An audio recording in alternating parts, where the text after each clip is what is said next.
Bon vendredi les pirates, j'espère que vous allez bien, moi ça va bien. On parle de la formation qui est sortie mercredi sur comment gérer les difficultés financières dans votre couple. Vous savez qu'au moment de la crise existentielle, votre conjoint dépense beaucoup d'argent. Au moment de la crise de couple, peut-être avec son petit chou, peut-être avec sa relation adultère, peut-être dans les loisirs, peut-être dans la chirurgie esthétique, peut-être dans des voitures de sport, peut-être dans des voyages, peut-être dans des investissements hasardeux, peut-être dans le casino ou je ne sais quoi, ou dans l'alcool ou dans la drogue.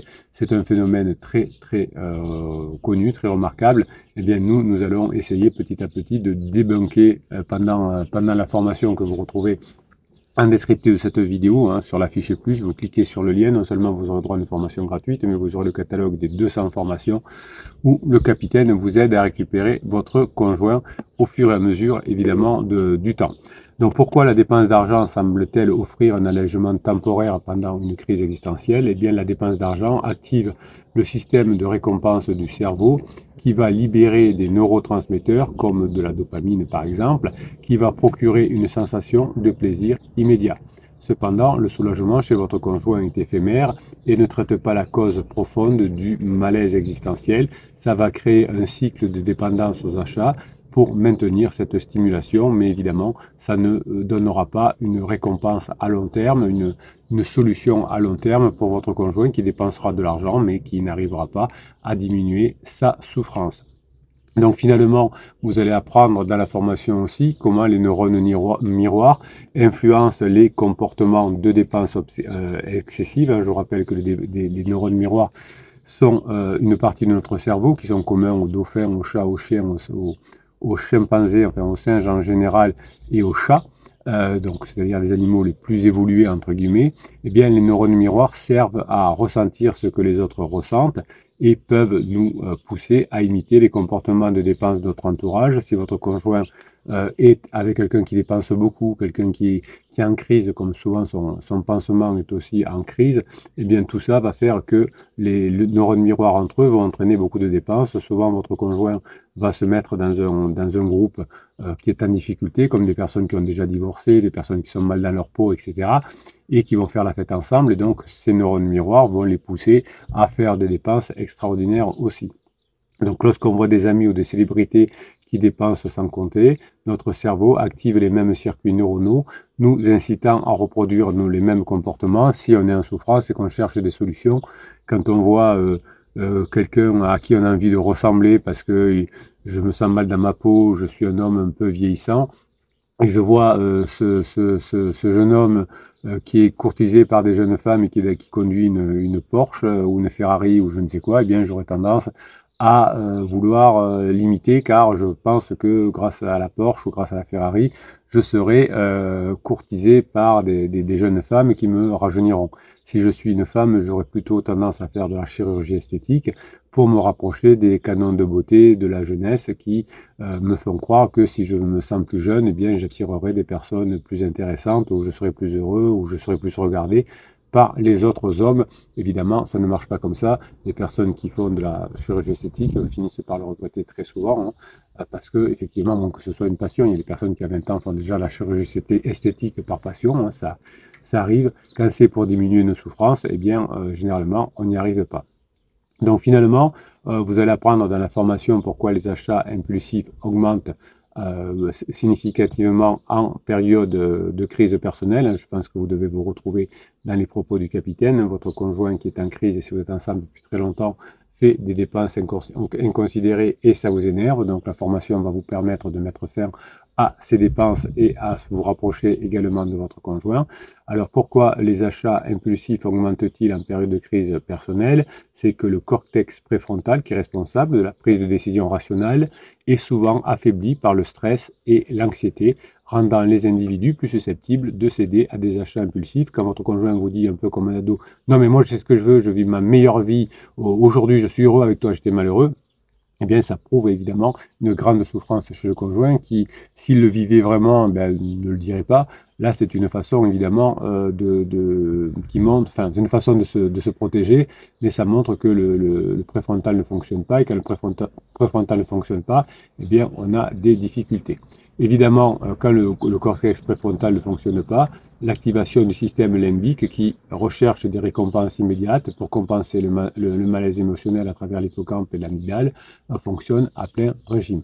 Heureusement, vous savez que le cerveau est très plastique et que vous pourrez utiliser la neuroplasticité pour vous changer, montrer à votre conjoint que vous avez changé de façon durable et vous rapprocher.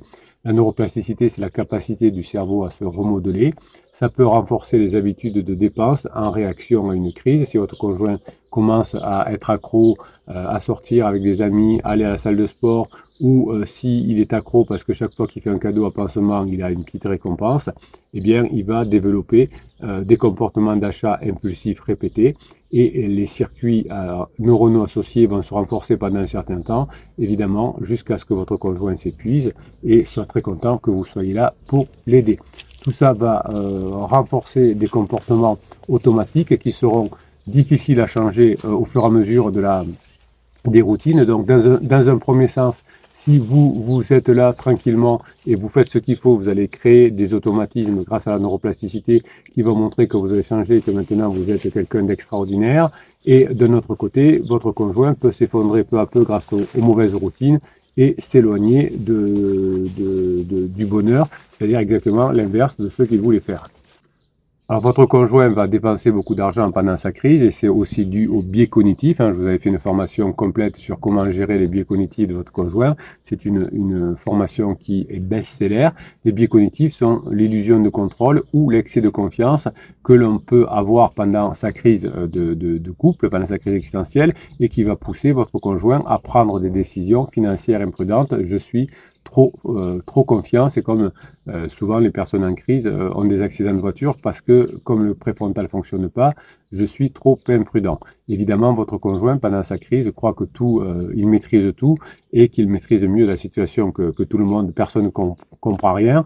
Eh bien, ça entraîne effectivement des difficultés rationnelles, relationnelles et aussi plus tard professionnelles, puisque votre conjoint se met à faire des imprudences. On voit des chefs d'entreprise notamment qui créent de nombreuses imprudences pendant leur crise existentielle, ou des traders ou des gens qui investissent en bourse qui perdent tout pendant leur crise existentielle. Cela conduit évidemment toutes ces biais cognitifs comme l'illusion de contrôle et l'excès de confiance. Ça va conduire à des accidents, mais aussi à des dépenses excessives. Votre conjoint tente de reprendre le contrôle perçu de sa vie, c'est le contrôle perçu, et effectivement, il s'éloigne de plus en plus. Alors, pourquoi les femmes optent-elles plus pour la chirurgie esthétique alors que les hommes préfèrent acheter des voitures de sport en période de crise? Eh bien, ces choix sont influencés par les normes sociales et les attentes culturelles internalisées qui sont ancrées dans différentes parties de votre cerveau et du cerveau de votre conjoint. Les femmes sont souvent soumises à une pression sociale intense concernant leur apparence et les femmes vont chercher plutôt à améliorer leur estime d'elles-mêmes via la chirurgie esthétique pour s'aider entre guillemets ou pour se faire du bien par rapport à la pression sociale.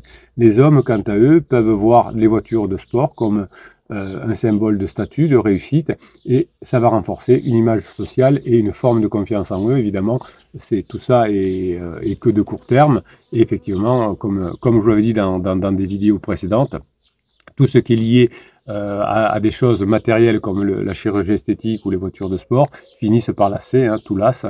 Quand on achète une nouvelle maison, au début on est très content et ensuite on voit que les défauts. Quand on achète un bateau, on est très content. Ensuite, on voit que on voit beaucoup de défauts et on a beaucoup moins de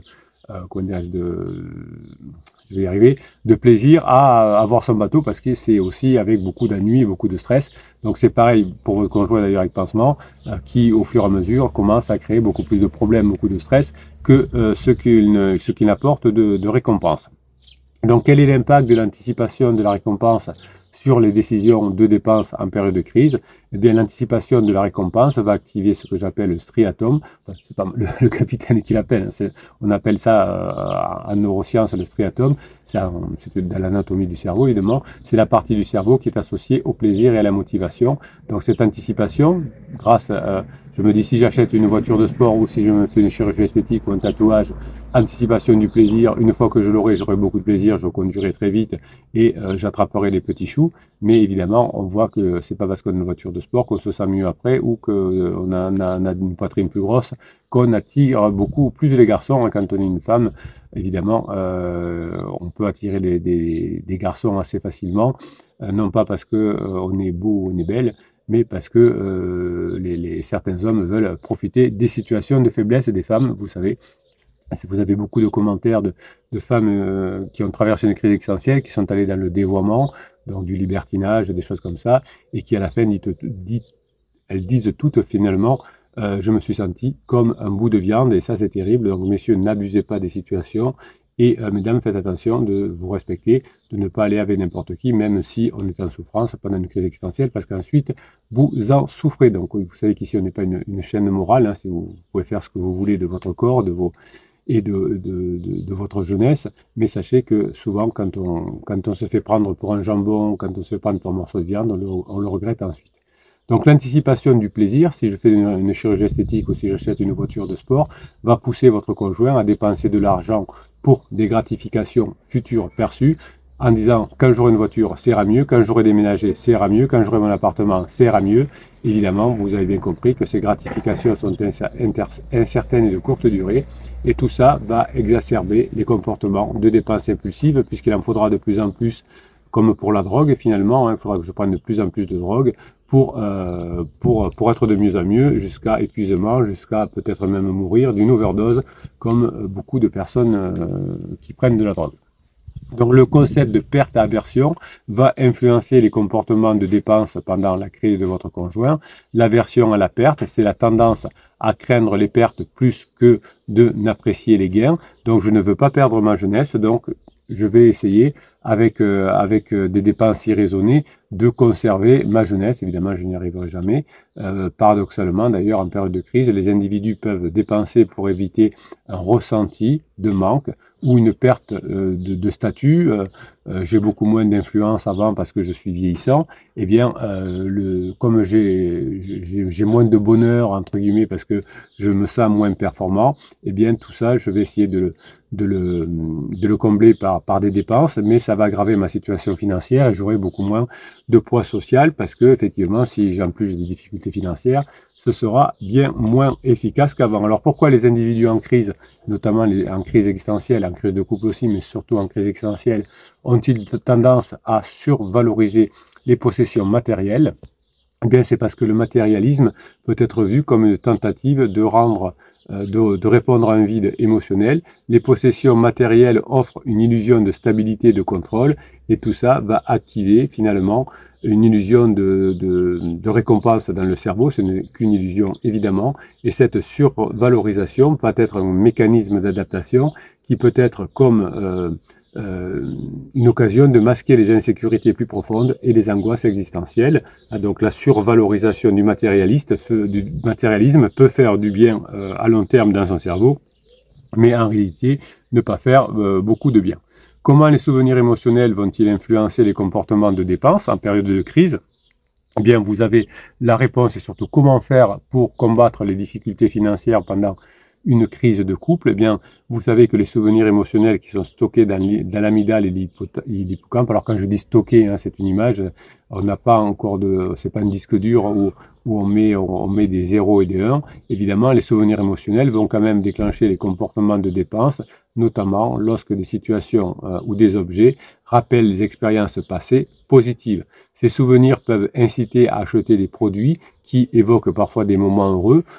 J'ai fait un tour de Porsche avec mon oncle quand j'avais 20 ans, où j'étais courtisé dans la rue par les hommes quand j'avais 20 ans, et donc j'ai l'impression que si maintenant je refais ça, je vais être encore plus heureux. Évidemment, votre conjoint s'ennuie pendant sa crise existentielle, hein, c'est normal. Votre conjoint est mal, notamment intérieurement. Et évidemment, quand on est mal, quand on s'ennuie, ça va conduire à des dépenses excessives.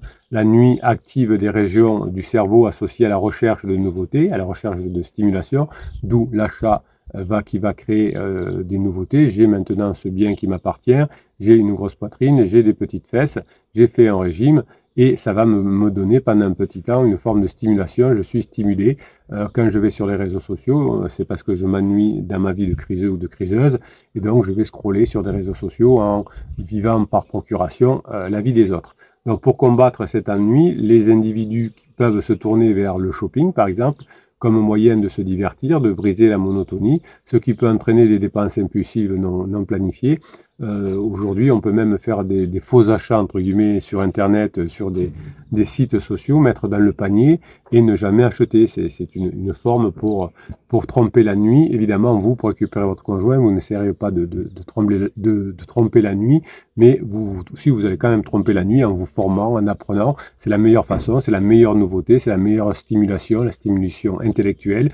Vous allez apprendre comment résoudre une crise de couple, comment résoudre les difficultés financières dans votre couple. Ça va vous apprendre des choses, vous vous sentirez mieux et petit à petit, vous allez pouvoir mettre tout ça en application et vous rapprocher de votre conjoint. C'est une des formations que vous me demandiez depuis longtemps, comment régler les problèmes financiers dans un couple et comment faire comprendre à son conjoint finalement qu'il n'a pas intérêt à faire toutes ces dépenses. Les réponses sont dans la formation que vous retrouvez en descriptif de cette vidéo sur la fichier plus. Vous avez également, en appuyant sur le lien, la possibilité de retrouver le canal Telegram du capitaine où je vous mets toute la journée des textes et des vidéos. C'est le centre névralgique des pirates. Vous avez aussi accès au groupe Facebook où les pirates vont vous aider à mettre en application ce que vous apprenez dans les formations. Et si vous avez des questions à poser aux autres pirates, c'est directement en commentaire de ces vidéos. Je vous souhaite la journée que vous méritez, mes pirates adorés. Je vous kiffe et je vous kiffe grave.